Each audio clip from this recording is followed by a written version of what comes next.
South Africa will hold a pivotal national election in May 29 as poll shows the ruling African National Congress could lose its majority for its first time since it came to power with the fall of apartheid 30 years ago.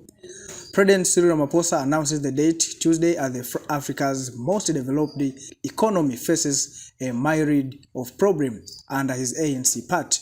They include record unemployment and an electricity crisis that led to crippling blackouts for homes and businesses and widespread voters' mistrust following a stream of corruption allegations over the years. Several polls predict that the party, once widely admired across the world and led by Nelson Mandela, will slip below 50% of the votes for the first time since it won South Africa's first all-race election in 1994 to herald a new democracy following the end of a white minority rule. It loses its majority, the ANC will need to enter into a coalition to remain in government and keep Ramaphosa, a political protege of Mandela, as president for second and final 5 years term. South Africa has never had a coalition of national level because of the ANC dominance. South Africans vote for a party and not a presidential candidate in a general election. Parties are then allocated places in the 400-seat parliament according to their share of the vote, and lawmakers elect the president.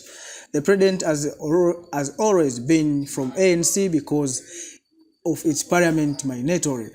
The African National Congress is still expected to win the largest share of the voters, but one poll has it falling democratically to less than 40%.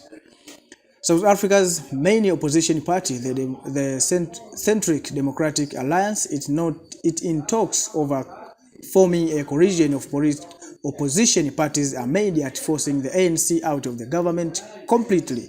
Though all those parties would have to increase their share of the voters considerably to collectively get over 50%. The third party, the far-left Economic Freedom Fighters, is not involved in the opposition coalition but has drawn more support away from the ANC and was the only one of the three main parties to increase its shares in the last general election. Democratic Alliance leader John Stein Hussein said the election date announcement began a countdown to a historical moment where South Africa has an opportunity to rescue itself from 30 years of ANC failure, corruption, and state capture.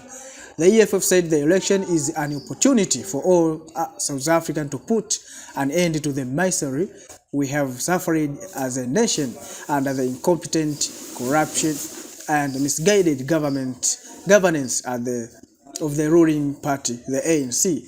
The vote will be 7th fully democratic election in South Africa. Before 1994, black people were not allowed to vote. Ramaphosa announced the election date in statement from his office. Beyond the fulfillment of our constitutional obligation, this upcoming election are also celebration of our democratic journey and the determination of the failure that we all desire. He said, I could call all South Africa to exercise their democratic right to vote, and those who will be complaining to do so peacefully within the full observation of the law.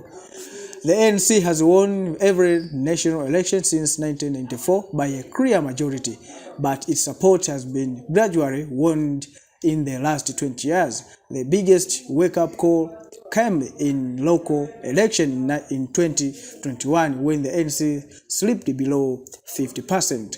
South Africans have grown aware of a troubled economic and unemployment that sits at more than 30%, the highest in the world.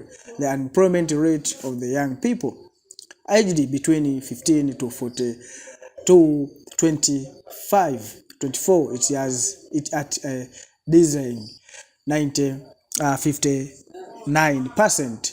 A period of rampant corruption under former President Jacob Zuma from 2009 and 2018 eroded the party reputation. South Africa struggled with a rising level of violent crime and widespread poverty. Ramaphosa, who was 71 years, had some success in cleaning up the grant-tainted ANC after first being elected president in 2019, but the electricity crisis that brought record level at blackout last year has badly hurt in the popularity. In the elections, South Africa also will vote for the makeup of provincial legislature in the country's 9 provinces.